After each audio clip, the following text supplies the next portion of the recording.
বাংলাদেশ থেকে তাড়িয়েছে এবং আজকে যারা শাহাদাত বরণ করেছেন ওই মুক্তিযোদ্ধাদের যাদের রাজাকরাম যারা হত্যা করেছে, মা বোনদের যারা ইজ্জত হরণ করেছে, তারা এই দেশের স্বাধীনতা চায়নি।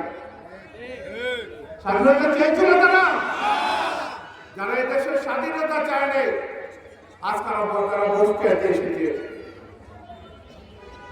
এই দেশে আমাদের দেশের যে দুইজন মন্ত্রী দিয়েছিলেন, এই দুইজন মন্ত্রী পাওয়ার পরে হাজার হাজার কোটি টাকা বিদেশ থেকে ইসলামের গ্রহে দিয়ে এনেছে, কিন্তু জনগণের কল্যাণের কাজে লাগবে। তারা নিজেদের আখের গুছিয়েছে, নিজেদের কর্মচারীদেরকে কর্মচারী হিসাবে ব্যবহার করে আজকে জামাতকে সংগঠিত করেছে। যারা জামাত করে তারা ইসলামী ব্যাংকে চাকরি পায়, অন্য কেউ পায় না। আজকে তারা ভাতা পায়, হাজার হাজার কোটি টাকা থেকে যে আয় হয় সেই আয় থেকে তারা ভাতা পায়।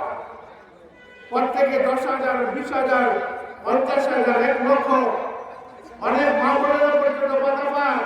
বাংলাদেশের স্বাধীনতা চায়নি, এদেশের মুক্তিযুদ্ধ যারা চায়নি, যারা মুক্তিযুদ্ধকে হত্যা করেছে, এই মা বোনদেরকে পালন করেছে, তারা কি এই দেশের মানুষ? তারা কিন্তু ভোট দিয়ে আবার চলে যাবে। কি মা চলে যাবে না? আমি আজকে আমার ওই মায়ের কাছে দিদি একটা কথা, এই এলাকায় অপপ্রচার করছে, তাকে অত্যাচার করা হয়েছে। পুলিশে কি দেখা গেছে, সে সারাদিন কাজ করেছে কিন্তু কিছু হয়নি। এই জামাত এই এলাকার কোনো কল্যাণ করতে পারে না, উন্নয়ন করতে পারে না। এই তানভীর আহমেদ এই মাটির সন্তান, এই এলাকার সন্তান, এই এলাকার মানুষদের সন্তান। আগে আপনার সন্তান কে? তানভীর, আর তুলে দেখান। তানভীর আহমেদকে গানের সুযোগ ভোট দেবেন আপনারা? তানভীর আহমেদ গানের সুযোগ ভোট দিলে এই এলাকার জলবদ্ধতা দূর হবে, সন্ত্রাস নির্মূল হবে, চাঁদাবাজি বন্ধ হবে, মাদক বন্ধ হবে। এই এলাকার মসজিদ ভিত্তিক আইন প্রতিষ্ঠা করবে।